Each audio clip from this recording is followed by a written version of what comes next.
Hey, Tourpreneurs, it's Mitch Bach, and just a quick note before we begin today's episode.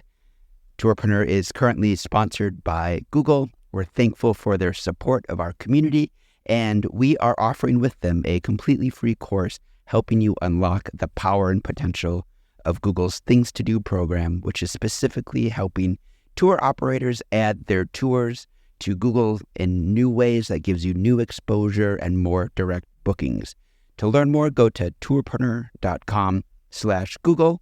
And as always, show notes, more resources, links to our newsletter, our business coaching community, and so much more are available on tourpreneur.com. Now to the episode. That was probably my favorite part of Arival. The classes were all great. The information was great. But sitting around and, talking to Brian, we met and, just kind of bouncing ideas off each other and hearing the mistakes that they made and how they adjusted. And you think to yourself, oh, man, that was a concern of mine, So that was definitely my favorite part, was the networking. Welcome to the Tourpreneur podcast. Travel industry veteran Shane Whaley will take you on a journey with fellow tourpreneurs, sharing their tips, ideas, insights, and success stories to inspire you to make your tour business the best it can be. And now, here is your host, Shane Whaley. Hi everyone, today we're joined by three tourpreneurs on the podcast. They're going to share their major takeaways from attending Arival San Diego, which we were all at last week. Welcome to the show, Jared Riddle of Spirit of Arizona Tours, Heather Fortes of Sacktown Bites, and Brian Cain of Crawl New Orleans. Are we all recovered from a very busy week? Almost. Yeah, I'm 90%. Yeah. Brilliant stuff. Excellent. So first of all, share with the audience, what sessions did you really enjoy? We'll get to your takeaways in a moment, but what were some of your favorite sessions? I'll start with you, Heather. Ladies first. There were so many good ones, and I'm kind of type A when it comes to it because I try to attend all of them. I really liked the owner-operator session. That was just a kind of a free-for-all, but really interesting, and lots of really great reminders and points and meeting other people and how they're problem solving and their pain points. The culinary track was really great as well. I really enjoyed that. It's always good to meet other operators that are doing a similar business and just, networking. Cultivate's presentation was really great as well. Super useful. What were they presenting on? I wasn't at that one. Cultivate, basically it was how to, on paper, look at numbers for growing your business. So they had a spreadsheet they shared, and they had people, you could plug in your own numbers and it would calculate. And it just, it's just a way to kind of get thinking about, everybody talks about growth all the time, right? And but what's the practical way to do that, and what does that really look like? If you want to go from 1 million to 10 million or whatever. So that was a really useful session as well. Brilliant stuff. How about you, Brian? What were some of your favorite sessions? So I had a really good time with Mitch at Trip Camp on Tuesday. I know that was a full day and a lot of different presenters, but I think it really helped encapsulate where the market could be going and helped, I think, everyone in the room have a better understanding on that. And then additionally, there was a, I don't know if I would call it a roundtable, but the how to scale a multi-destination tour business was a really cool session for me personally, who is trying to do that, and then to actually meet potential competitors, specifically here in New Orleans, was really cool to have like a dialogue and have some questions answered that I don't really think that one person can know without having done it before. So I took a lot of value from that. Fantastic. And Jared, how about you? What were some of your favorite sessions? These guys stole mine. I agree with Brian. I really enjoyed Mitch's trip camp. There was a little taste of everything, and what was nice about that is, during Arrival, when they have those breakout sessions, for me, I got kind of panicky a little bit, like, oh, I want to do this one, I want to do that one. They're at the same time.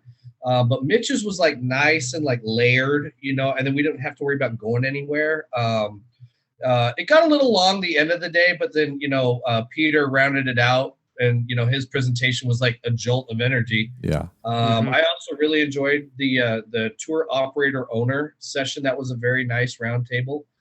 Those were the two that stuck out to me. There was so much going on that after you asked that question, I was thinking, man, I don't remember the names of them. I've got my list of notes, but I don't really remember the names of the sessions. But the two that stuck out was definitely Mitch's trip camp. It was nice and personable, and then also that owner operator session. Those were two good ones for me as well. Sure. Yeah, I would have loved to. I would have loved to have attended that trip camp, but I couldn't get in till late Tuesday. But I'm sure that was an excellent day. It was. I was due to speak at it, and unfortunately, the weather gods were not on my side. So I had lots of issues with JetBlue, and I won't bore listeners with it, but I was there 2 days late, and I missed out on a food tour, and I missed out on trip camp, and yeah, very disappointed about that. So I'm really pleased to hear that it went so well for you all.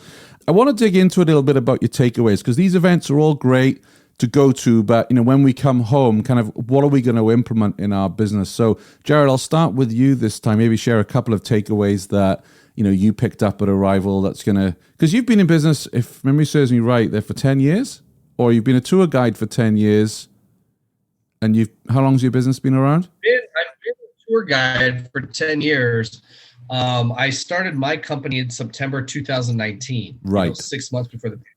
So I've just been kind of flying by the seat of my pants this whole time, and just kind of, doing what I can, But as far as Arrival goes, what was really nice for me there was two things that I've been debating this whole time. And the number one thing was whether or not to work with an OTA, because you hear a lot of people especially in our community, talk about, oh, they did this, they did that.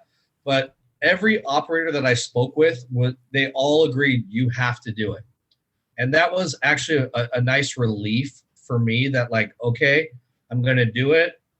So that question was answered. And the other really nice thing about being at Arrival was I was able to walk right into TripAdvisor's booth. And I told them, I said, here are my concerns working with you guys. I said, this is what the community has been saying about working with OTAs. And I was fortunate enough that my, account manager was right there. She's responsible for the Southwest.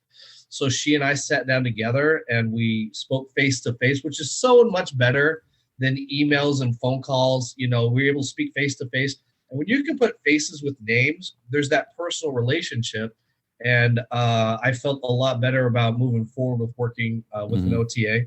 What was your number one concern about working with an OTA before speaking with Viator at Arrival? I guess the idea of that you work more for them and they kind of put the operators' challenges on the back burner, because I told them, I said, it's just me. I do all the tours. And if I get a tour that books and someone books through you guys, it's not that I don't want to do the tour. Obviously, I want to do the tour, but I can't. And if I can't, you guys ding me for it. I get, in trouble for it. And, they're like, yeah, we've been working on that, whether it's true or not. But, they're like, yeah, we're working on that. We understand your concerns. And then I told them about the communication thing, if I'm going to be late or if another tour, some of my guests are going to be late, how do I communicate with them? And they said, we're providing phone numbers now for you to be able to communicate with your guests. So it put a couple of my concerns at ease. But again, mostly it was hearing from the other operators that, yes, you do need to do it. And there's ways you can go about doing it. And, had a very nice conversation with my rep, which was very nice. So it would have been nice to speak with Get Your Guide, but I didn't see him there. I didn't think they had a booth there. Did you guys see Get Your Guide there? They didn't have a booth, but they definitely had plenty of people in their big red T-shirts there. but they didn't have a booth. So get your guide if you're listening. Give Bruce a call. Get yourself a booth next time. Yeah, Bruce, you can cut me a check later. Yeah, there you go. Attaboy. The other thing that I went into Arival, I mean, so many questions, but the other thing was that I was shopping ResTechs. I've been working with Fair Harbor, and so I at least wanted to hear what the other ResTechs had to say. And then again, talking to mostly operators, that was the key. And all of them were like, stick with Fair Harbor. They're the best. They were very much on Fair Harbor side. So those were two big concerns of mine that were alleviated, that now I don't have to think about it anymore. So those are two big ones. Yeah. What I'm hearing from you then, Jared, is obviously you're an active member of our Tourpreneur online community, which is great. But am I hearing from you that what you miss in the everyday world is connection with other operators that you can sit down with, have a coffee and say, hey, how are you getting on with OTAs? What strategies are working for you? Is that what Arival gives you, that you can rock up and speak to people and get that honest advice from others? That was probably my favorite part of Arival. The classes were all great. The information was great. But sitting around and, talking to Brian, we met and, just kind of bouncing ideas off each other and hearing the mistakes that they made and how they adjusted. And you think to yourself, oh, man, that was a concern of mine, So that was definitely my favorite part, was the networking, getting to know people, because I'm a face-to-face guy anyway. So that was for sure my favorite part, was meeting everybody, meeting you, meeting Mitch, meeting Chris. I got to meet, I sat with Peter just before the Petco Park tour for about half hour, 45, and that was, invaluable. You know what I mean? So that by far was my favorite part, was meeting all the other operators face to face, for sure. Excellent. Any other takeaways before we move on? Well, you come up with two. So OTAs, ResTech, and I guess the networking, right? The networking and honestly, the third takeaway, because like I said, I had a bunch, was that Arival was worth it. I think was my last takeaway. Because having never been, you see that price tag and you're thinking, oh my gosh, that's a lot of money. But you can kind of see where the money goes. They put on a good event. All the little parties and stuff that they put on, that it was actually a good value, I think, for the money. Yeah. So that was probably my third takeaway, is that Arival was worth the money. Fantastic. Heather, how about you? Some takeaways for us? Definitely. Oh, go ahead. No, I was just thinking, this is your second Arival, correct? You went to Orlando? Yeah, I attended Orlando in September of 2019, and I had launched my business 3 weeks earlier. And so I was kind of a deer in the headlights and pretty overwhelmed at the first Orlando, but it was fantastic. What I have to say, I kind of liked this year because it was smaller, and I know that probably wasn't ideal for the Arival team themselves, but being such a small operator and a newbie, it really gave me, a chance to meet more people and network a little more. And I just felt it easier to approach people, whether it was third-party providers or other tourism people. That was just kind of my thing. I wasn't as overwhelmed, I think. Even though there was the same amount of content, that was still overwhelming. The other piece is, a lot of us, especially food tour operators, are, kind of isolated and smaller. And the timing of this event was perfect for me, because I'd kind of given myself permission to take January off and then use February to really gear up and plan out my next year and the next 5 years. Because 2021 was kind of I did some testing, and demand is definitely great there. So the timing was really great, and it just got me back on track. Like things that, I had looked at and examined and planned 2 years ago or 2.5 years ago. And then they kind of, went into the drawer, and I never really looked at them again, especially through COVID.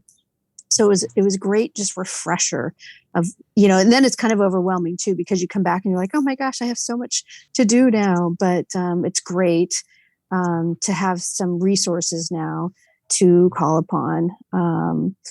And I think that's only 2 takeaways, but how was the food tourpreneur track? It was really good, actually. Yeah, that was probably one of my favorite parts. They had, I think Brian mentioned the session about, expanding into multiple cities. They had some very specific breakouts that were just really super relevant to food and beverage operators. So I think that was great. I hope they keep that. I hope they keep that in the format for sure. I would like to see them enlarge that. And what I will say, it's very easy for us sitting here, right, with all our wishes and everything for Arival. It's a heck of a thing to put on. But I've always thought that, not for this one because it was a very different circumstance, but I'd love to see, a bike track or a multi-day track, attractions track, and you can pick on. Also, maybe even with some operators I was chatting to, a basic, intermediate, and advanced track where if you get someone who, like you at Orlando, you had just started 3 weeks before, maybe some of it was a little bit, this is a mistake I made when I started Tourpreneur. I got tons of emails from people in the early days saying, Shane, you keep saying the letters OTA. What does that mean? I'm like, crikey, yeah, of course we don't. Yeah. We don't all know the terms and everything. So I'd love to see basic, intermediate, and advanced, and potentially split down by industry and by verticals rather in the industry as well. Yeah, I mean, I think they do a pretty good job of having, something for everybody, for the bigger operators and the smaller operators, and I really appreciate that about Arival. I think it does feel really inclusive, even if you're an owner operator, and there's still a lot of really good learnings and takeaways. But you do make a good point, like even in just since 2019, and even I wasn't really even operating for, a year and a half of that time period. I'm already, know so much more about the business than I did when I first started. And so, it is nice to have, these different entry levels, right, where you can access the information. And because some of it's just way too deep for me, and information that is just, maybe not useful for me ever, or not useful for me for another, 4 or 5 years, something like that. Absolutely. And, I do take my hat off to Arival, because the beauty of our industry is also a problem or frustration is we're so broad, we're so diverse. You have someone who is running a bike tour of Burlington versus someone who's taking a 10-day expedition to the Himalayas. We're all together, and I think they do a really good job of, as you say, looking after the smaller tourpreneur right up to there's quite a few attractions there, for instance, as well, and they're getting something out of it. Brian, so I'll come to you, and it was interesting because you came on our group, say, a week before the event and said, hey, should I stay or should I go now? And you got a lot of responses from the community to that, right? I did, yes. So, which was, I'm really grateful for. I was on the fence. February is a potentially busy time here in New Orleans for Mardi Gras.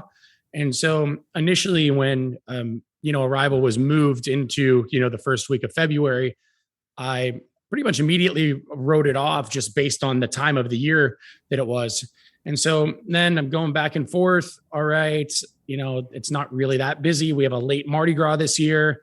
And I think that I could potentially learn a lot from this. But again, I had never been to one before. So I just thought, we have the ability to communicate, through social media, thanks to you and Tourpreneur having, just a really awesome, focused group of people who identify with this industry. So I put it out there and thought, let's see what people say. And I think we've all read it at this point. It was just overwhelmingly, you need to go, right? And then to double on that, to have two pretty prominent names in the industry, Bruce obviously being one with, money back guarantee.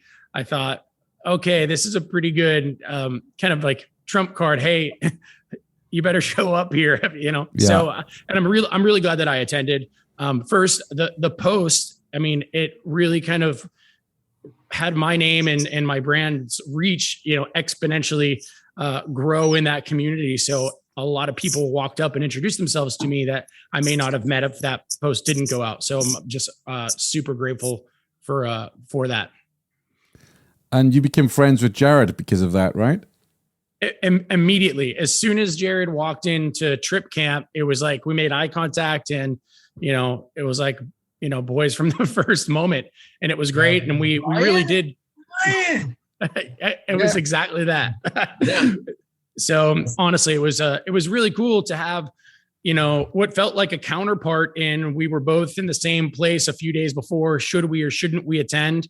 And then based on the feedback, we both came to the conclusion that, hey, we should go to this. And, and Jared and I have talked even again, right before this episode on, it felt like we had just this camaraderie right from the jump, which was really awesome to have. Want to connect with other tourpreneurs? Then join our Facebook group at tourpreneur.com/Facebook.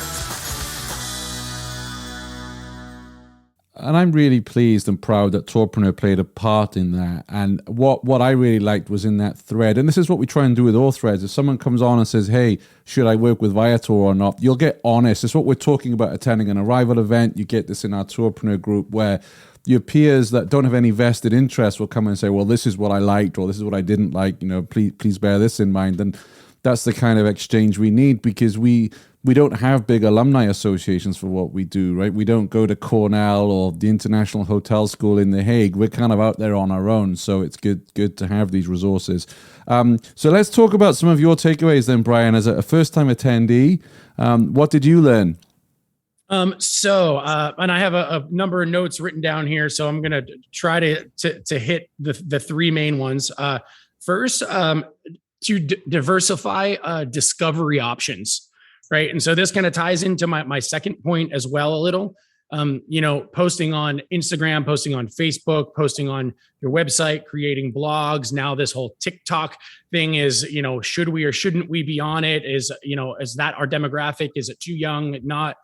I think that ultimately the one thing that I took away is regardless of where it is on the internet or whether it's on the street in your market, the more options that a potential customer has to discover your tours or your brand, I think is better for you as a business owner and as a business, because we're all consuming content over so many different platforms, and there's no right one or even wrong one for that matter. It's, hey, create it, put it out there and see what comes back. So I think that's probably number one as far as, I don't think that there's any necessarily bad place to put effort into. Sorry to interrupt. There's something I'd really like to ask you about here. So did you attend the session on the Gen Z marketing? Unfortunately, I didn't. It doubled on with another session that I attended. How dare Arival put on good sessions at the same time? That was I attended that, and that was a really good session. And I went into it, kind of skeptical, and I left thinking, oh, I got to start marketing to Gen Z. So it was pretty powerful. I was just thinking of you, Brian, because I can imagine for some of your tours, maybe there is that younger demographic, and it was Stephen Joyce was pointing out where everyone is kind of hanging out online and how I'm hoping that, I think that's one of the sessions that was recorded. So when they come out, I would definitely recommend watching that one. Yeah, thank you. Yeah, I would love to. There is, we have a Photo Walk New Orleans is an Instagram photo shoot tour that we introduced, during the pandemic. So that's obviously that target demographic is hanging out on those Instagram reels and TikTok videos, which we've started to create and post here in the last 6 months. And so we've definitely seen some growth in that area. And, I think this Arival specifically touched on that. There's no real bad place to try, because you don't really know at this point what's coming back from it. So I would say that's my number one takeaway. Mm-hmm. And then to tie into that, Kevin from the Awkward Water Sports Guys podcast spoke at that operator roundtable at the end of Thursday. And he said something that I thought was really powerful and also pretty polarizing, using OTAs as a tool. I understand a lot of operators really don't like to use them based on, the high commission. But I think that the exposure that you could potentially get there is, it's amazing. Right. And if the margin is too much for you, then, you don't have to use it at all. But to double in with the, diversifying how people can find you, I think that it's pretty important. And then to tie into the very last one, I would say personal connection. I had the opportunity of really being at the right place at the right time. Bruce asked if I wanted to go for a beer, and Douglas happened to join right after. And there were only a few of us. And so I had a really awesome moment where Doug, Googled a term that, Crawl New Orleans ranks number 1 for.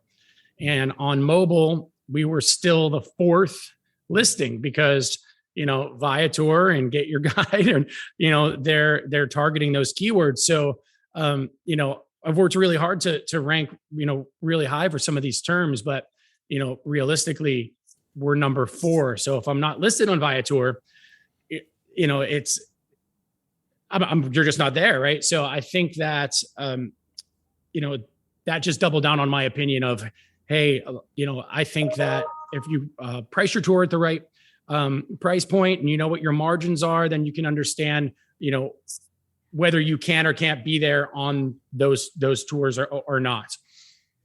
Yeah, I think you've hit the nail on the head in terms of knowing your margins. I know it's a topic that most of us don't get too excited about, but, so when you are, especially, Jared, you were mentioning Viator, they've just launched Viator Accelerate. I've still got to go away and do some study on that. But as I understand it, it's like a commission override. You can put your commission up and go higher up the rankings, but it's dangerous if you don't know your margins because you'll be underwater before you know it. Right. If I can, Shane, I was in the pilot program of Accelerate. Mm-hmm. And so I decided yes, because at first it was invite only, specifically for the New Orleans market. And, I saw an uptick in bookings, pretty substantial. Most of our bookings are direct to the website. So, I use it as kind of an add-on, to fill, extra space. And I'm okay with, the percentage that I set, and it is a little bit higher than other people might be comfortable with. But not every tour that we offer is on that program because of the margin specifically. We offer a food tour, and the food tour isn't listed on any of those. But, we offer a nightlife tour, and the margin is much more attractive to be able to kind of compete there. And then, I'm a really big advocate of upping average order value. So we do have, follow-up sequences to when people book and work around and how to extract that email address, even though Viator doesn't want us to have it. There are workarounds there, and then offering that food tour in a potential direct booking it works for my business versus I couldn't list that tour on there because the price would just be ridiculous, or the tour operator thought of, I could be losing money on this, right? So I think using it as a tool is super important. Yeah, it's going to be interesting to see how it works. It's been in the hotel industry for a long time, so it'll be to see how that transfers to experiences. Our friend Chris Torres over at the Tourism Marketing Agency has just launched a series of 5-minute workshops designed to help you make small changes but make big, positive impacts in your tour business. Chris will cover such topics as email marketing, video creation, sales processes, review building, and much, much more. This free 10-week series will be available on his Digital Tourism Show Facebook group, YouTube channel, and all good podcasts. Just search the Digital Tourism Show for details. Interesting you mentioned OTAs.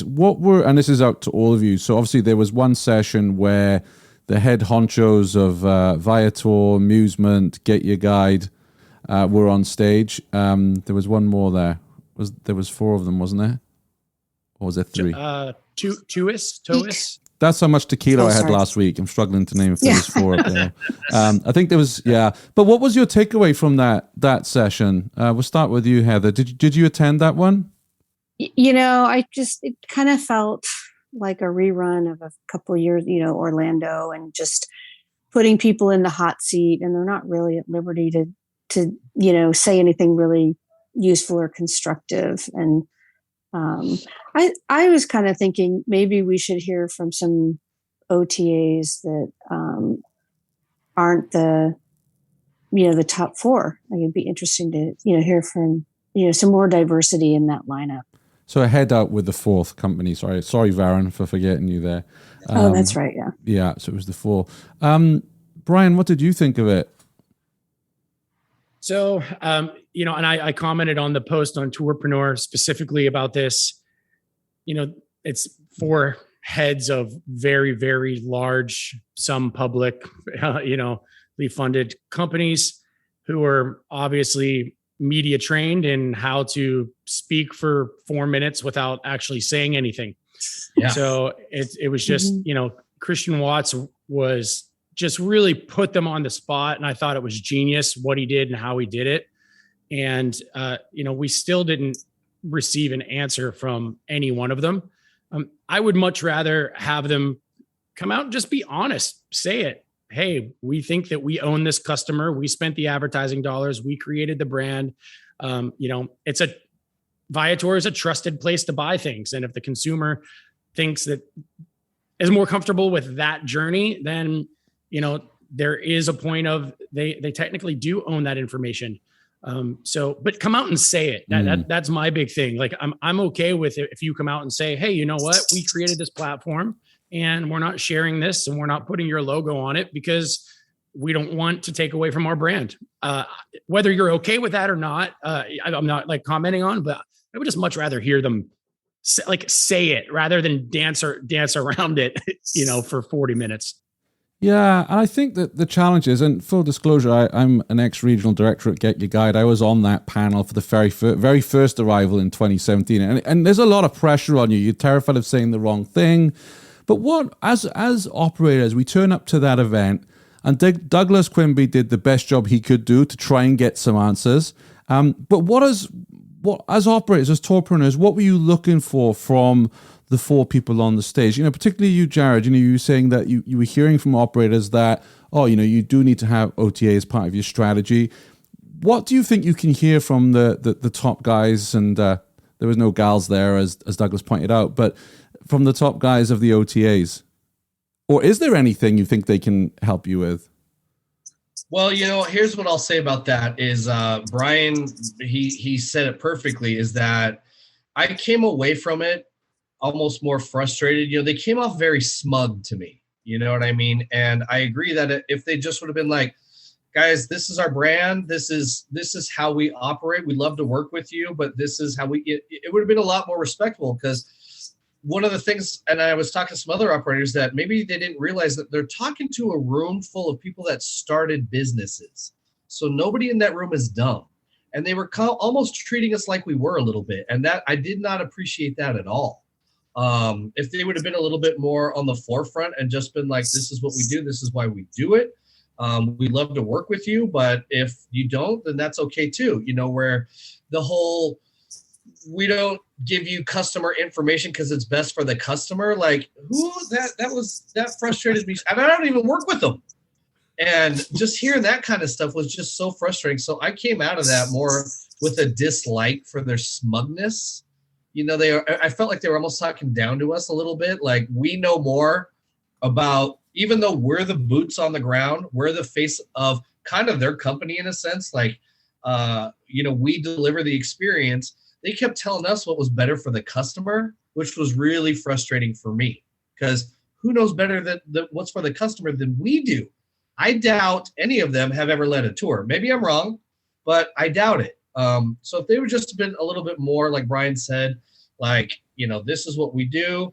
This is our commission. If you want to work with us, great. If not, great. I think that would have been a little bit more. And like you said, Christian, I appreciated that question. And I even actually, the first time I met Douglas, I told him that I appreciated the way that he asked the questions and his tone, in that he didn't let them off the hook. He was trying, he was trying as politely as he could to not let them off the hook.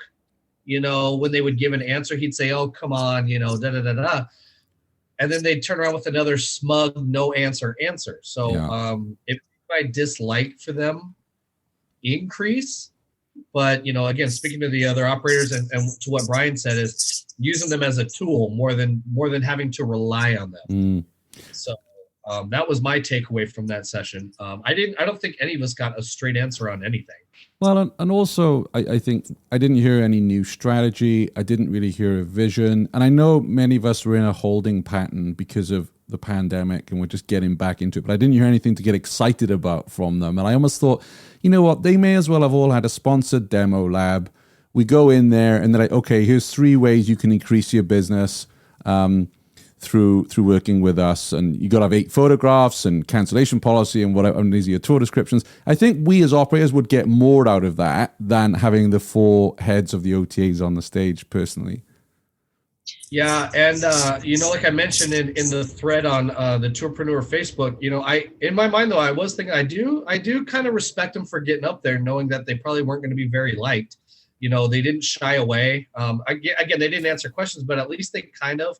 But I wonder, I sorry to interrupt. I wonder, Jared, if they'll be back next year, because they're probably thinking, well, I've flown all the way here from Berlin or Rome. Was it worth my time to get up there? Heather, you had a point. Sorry, you had your hand raised. Oh, yeah.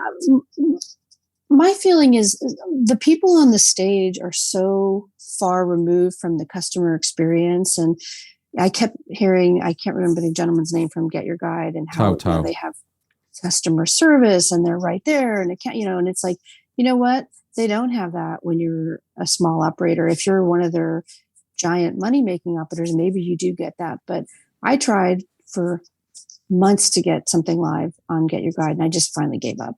Just like, this is too much time to make it happen. Just getting the API, and there was just all the complications with getting a new product live, right? And I just felt like the people on the stage, are just so far removed from how the operator experiences, like you pointed out, Jared. What it's like when you don't have the phone number of a guest and you need to reach them, because there's been a sudden change of some sort, and so hearing from people at the very, very top of the company, I don't think is as useful maybe as maybe it is getting an account rep on stage or something like that. There was a session, wasn't there? I think it was on the Friday morning, how to work with OTAs. Did any of you attend that one? I wasn't able to. No, I didn't. How was it, Jared? I did. How was that for you? It was led by Stu with he's got a Savannah food tour operator, which I don't recall the name of the company, and then another gal from Big Bus. And maybe it's my fault, because being a Friday that I was just too overloaded with information, but I didn't take a ton out of it other than kind of what already Brian said about knowing your margins, using them as a tool, that sort of thing. So there wasn't really anything groundbreaking for me in that session, which was kind of a bummer, because that's exactly one of the top questions that I had. But again, it might have been me just being totally worn out by Friday morning. Sure.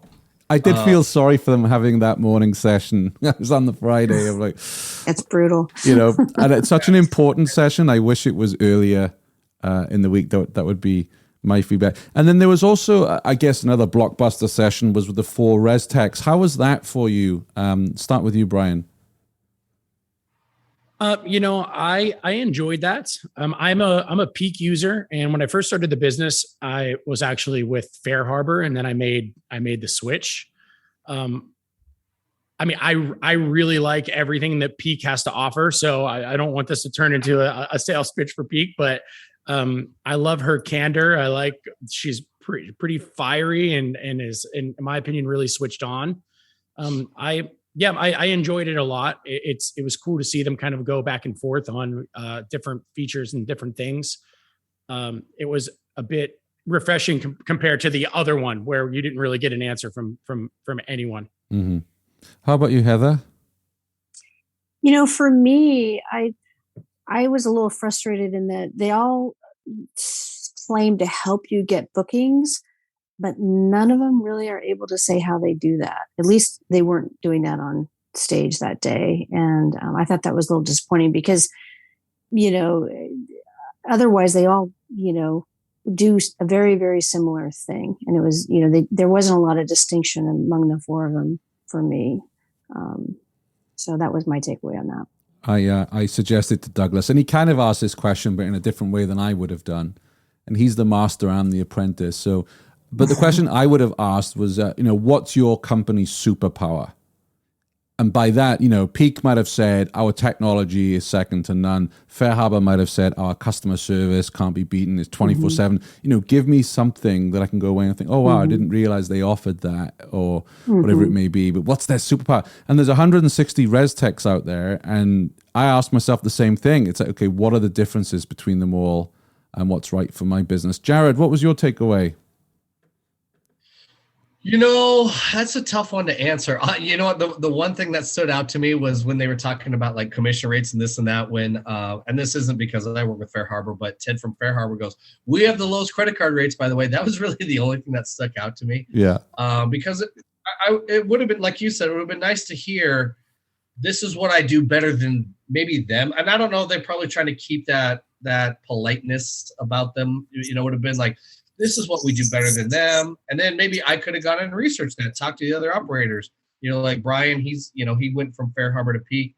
I spoke with another gal that she said she's been with all of them and went back to Fair Harbor. So as lame as an answer as it is, the one thing that I recall from that session was Ted going, "We have the lowest credit card rates." And that's really all I remember from that session. Sure. Okay. So maybe sponsored demo labs for all the res techs as well then, where they can go in. Because I think you're right, Heather. That's what I was looking for. So, okay, you've all pretty much got the same tech and functionality, but how can you help my business grow? What can you share? What intelligence can you share with me that will help me grow my business? So that's the feedback here. I think one of my takeaways was actually at the Tourism Solved session, and it was a sponsored demo lab. And the chap there whose name I've forgotten now, I do apologize. He was talking about, what's our values, our mission, and our vision as tourpreneurs. What motivates us? Because none of us are doing this to make millions, right? I mean, we'd love to, but, really it's there's more to what we're doing than that. And is that on our website? So when someone comes on and they land on, say, your walking tour in New Orleans, are they getting that vision, Brian, that you want people to come to your city and have the best time possible, and your site's good. I'm not singling it out, but I know plenty of other sites I look at and it's like, well, that's no different from the other food tour that I saw. Are we putting our mission and our values into the website? And I thought that's something I would go away and take a look at rather than just the standard template. What can I do to really demonstrate our why as a business? Let me ask you then, what's the one thing as we wrap up? What's the one thing you're going to do differently with your business as a result of attending Arival? Jared. Well, I'll tell you right now, I sat down with Jessica from Indy, which what a sweetheart. Like, I really appreciated her time. But one of the challenges that popped up for me that I wasn't going into Arival with, that now is a big one, is changing my website around. And I really enjoyed the time with the gondola guys. Yes, Vitaly. Yeah. Yeah, and he really seemed to know kind of what he was talking about. And then having him being a former tour operator himself, like there was a little bit more confidence in there. So now the next question I need to answer myself is, do I push forward with the website I currently have with the 2 pages of notes I took, or do I just hand it over all to them and make that business decision? So that's the next challenge that I have to answer for myself as a result of the events at Arival. So that's kind of what's on my plate next. Sure. I didn't get to the gondola session, so I've invited Vitaly on the show to tell us a bit more about it. Heather, how about you? What are you going to do differently with Sacktown Bites as a result of attending Arival? I don't know about doing anything differently, but I just have a lot of things to do. I definitely need to work on my website and my core values and making sure that is across all my marketing efforts, kind of just re-examining that. I'll tell you something, Heather, your website makes me very hungry. Good. That's definitely the goal. And I just, I really need to get serious about time management and staying out of the weeds every day. And, which is challenging when it's just me, but, the goal is to hire guides this year. And by the end of the year, possibly have a part-time ops manager. So just really focusing on, using every minute of my day smartly and not letting myself get, squirrel, and just distracted and, email, like just don't even look at email for, the first few hours of the day or whatever it is. So Douglas might be listening to this. Would a suggestion be then, would I be right in saying that some sessions on productivity and time management would be something you'd like to see at the next Arival? Yeah, I think those kind of sessions are always super useful, even for, experienced operators. I think more financial sessions would be good. I mean, I was surprised how many people were in that session that had been operating for years and had never done an exercise like that. And even if you have done it, it's always good to revisit it or look at it from a different angle. Was that the session with Trish Higgins? Oh, the one I'm referring to is with Cultivate, right? Okay. With Mike and Stephanie, right? Because we had. There might have been other ones that I wasn't aware of. Yeah, I know Trish Higgins did something, but that was more about buying and selling a tour business. And I just bring it up because when we spoke after we recorded, we discussed potentially launching a kind of mini MBA finance for tour operators, but I wasn't really sure. It was during the pandemic, and I wasn't sure if that was the right time or something that tourpreneurs were looking for, but I might go back and do some more market research on that. But how about you, Brian? What are you going to do differently? You're going to open in 50 cities now, right? Having gone to the multi-destination session. So I would say I don't know that I'm going to do anything really differently, but though my one big takeaway in something that I thought that I would get a lot of value from, and I got even more than I expected is. I'm going to continue to reach out to other tour operators and have a dialogue about what's working, what's not working. Being a tour company in New Orleans, we have an insane number of tour companies that are here, and it's a pretty archaic industry here. And I'm the new guy. 3.5 years in, gone through a pandemic and have just tripled down on the digital side of things. Where as an older town, that's not something that really happens here. There's not a big tour guy or a tour owner operator community here for me. So having the opportunity to meet like Jared Broach of Nightly Spirits, who again is a competitor on one tour here in New Orleans. But we had an awesome dialogue, and there's a lot to learn from someone that's in 17 cities when I'm just moving into my third now. And then I met Chris Sizemore as well, who just acquired a walking tour company and who's going to be a competitor of mine in the Nashville market too. It was cool to have a camaraderie and a real dialogue of this isn't a cutthroat industry. We're all into this together. There's enough for everyone to eat. And so I think continue to cultivate those relationships and have an open dialogue moving forward is something that I haven't really done that much. And I think now I have the opportunity to do after having met, so many people that attended the event. Fantastic. Great to hear. So my final question for you is, who's going to Vegas? Who's going to Arival Las Vegas?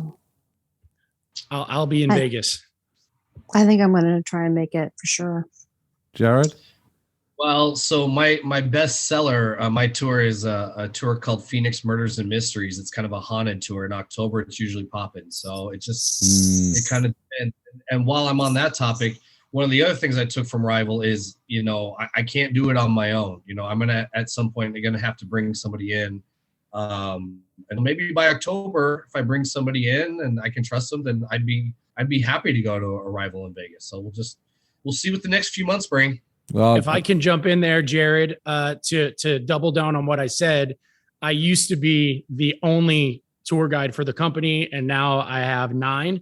So if you want to connect after this on what that looks like and how to remove yourself from that portion, super happy to sit down and help you move forward in that. I would absolutely love that. And if I could take that a stage further, I'd love to invite each and every one of you back onto the show. Normally we do a deep dive, right? We share how you got started and how you overcome challenges and growing your business. I'd love to do that with each and every one of you. I'm very intrigued to hear more about your stories. Jared, where can people find your tours online? spiritofArizonaTours.com. And Brian? BrawlNewOrleans.com. And Heather? SactownBites.com. We're in Sacramento, California. Fantastic. I will add all of these links to the show notes for today, which we can find at tourpreneur.com/Arival San Diego. Thanks a bunch for coming on today. I know we're really busy. We've got a ton of to-dos after being at Arival. So thanks for coming on and sharing what you learned with all of us. Right, Thanks thanks for for having Thank me. you, Shane. Thanks for having us. Thanks for listening to the Tourpreneur podcast. Be sure to visit tourpreneur.com to join the conversation and access the show notes, including links to the resources mentioned on today's episode. This is Tourpreneur.